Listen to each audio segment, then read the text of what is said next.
lived in a unit or a townhouse where you've got an evil strata manager? They do exist. Stay tuned.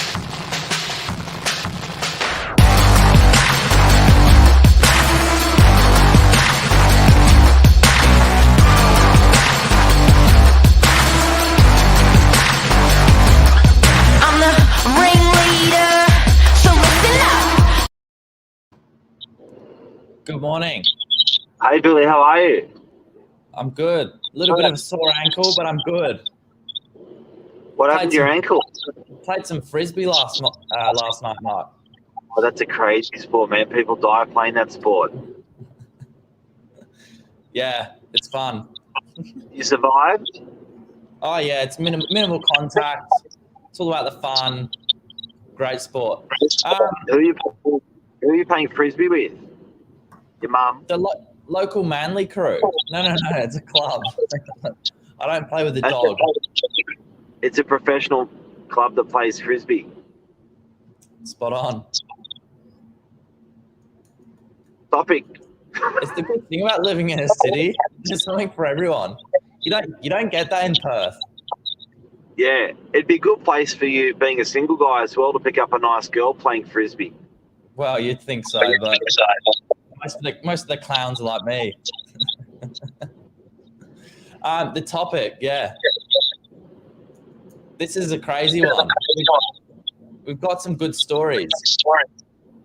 We've got some wicked stories. I'd love to know, people out there, if you've got any stories you want to share. It is a live show. You can make comments as we go along. But Billy, I guess from the top, like, strata living's very popular, and sometimes a strata manager or a chairperson on a body corporate can take their job a little bit too seriously.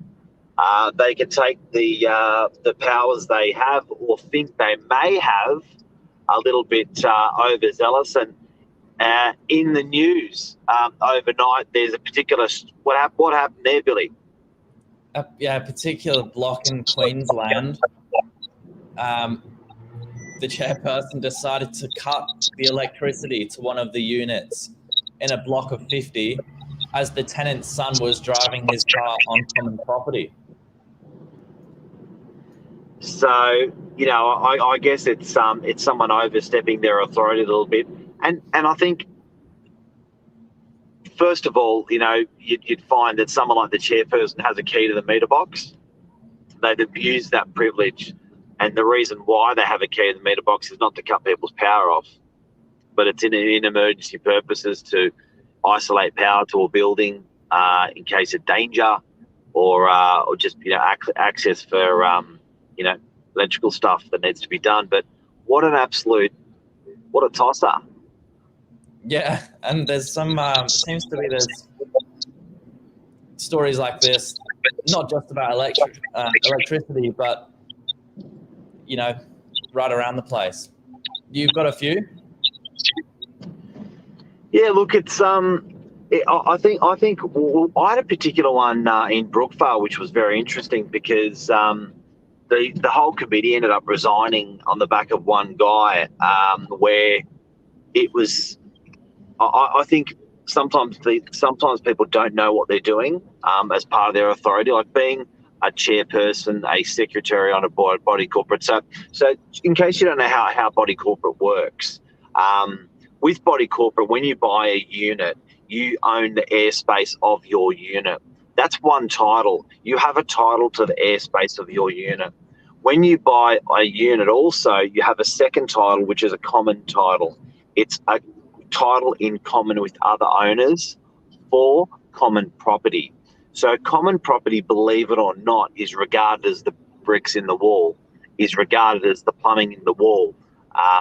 So when you buy a unit like you've just bought, Billy, you own your airspace to your unit, and you don't own the bricks in your wall. You own the bricks in everyone's wall. So it's a joint ownership that you all have. Now, there is money that comes and goes out of that body corporate. Someone has to be governing that.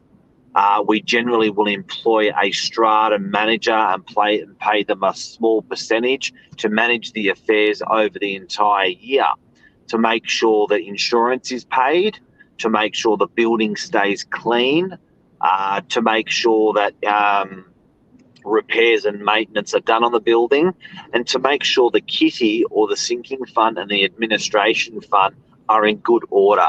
They have a responsibility to do that.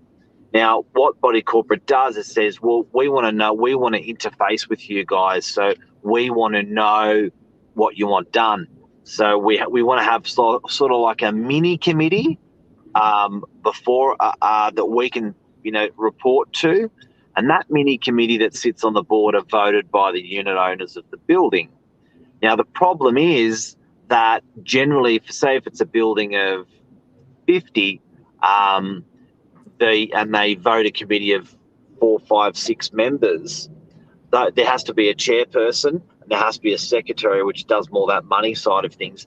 They will meet on a regular basis and with the strata manager and talk about what they need out of the building and answer the questions.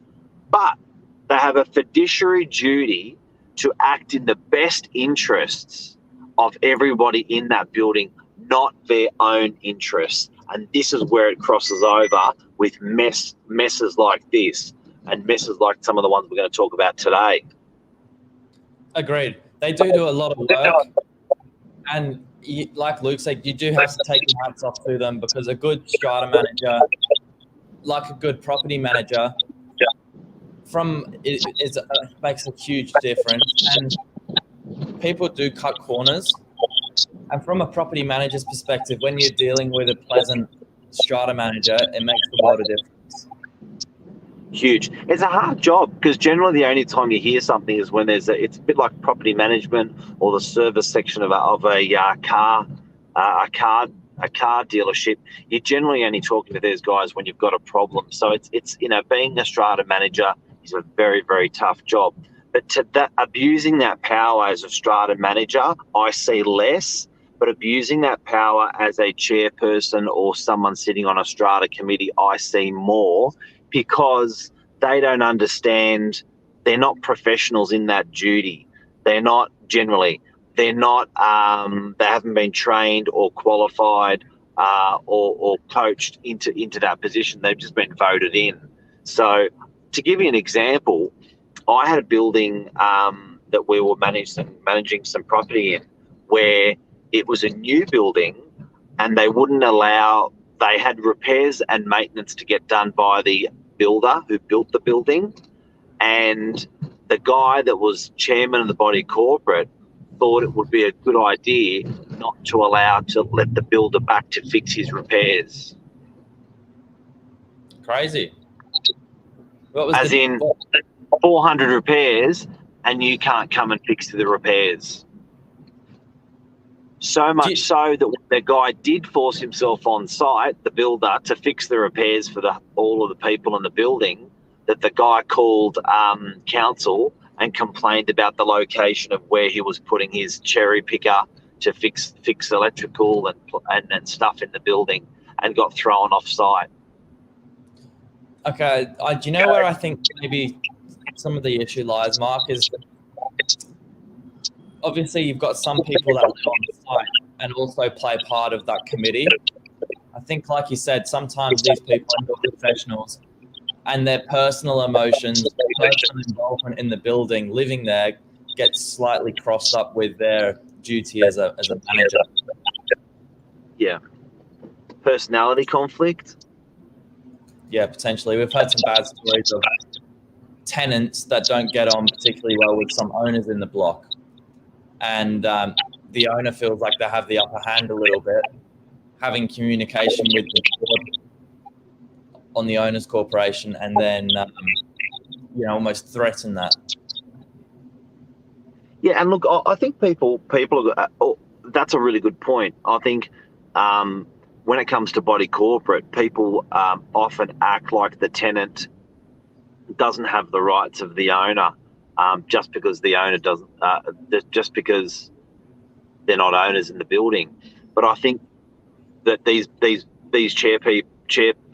chairpersons and secretaries and committee members. I think everyone's just got to realise everyone's got to get along and get together. Yep. Couple of comments here from Luke.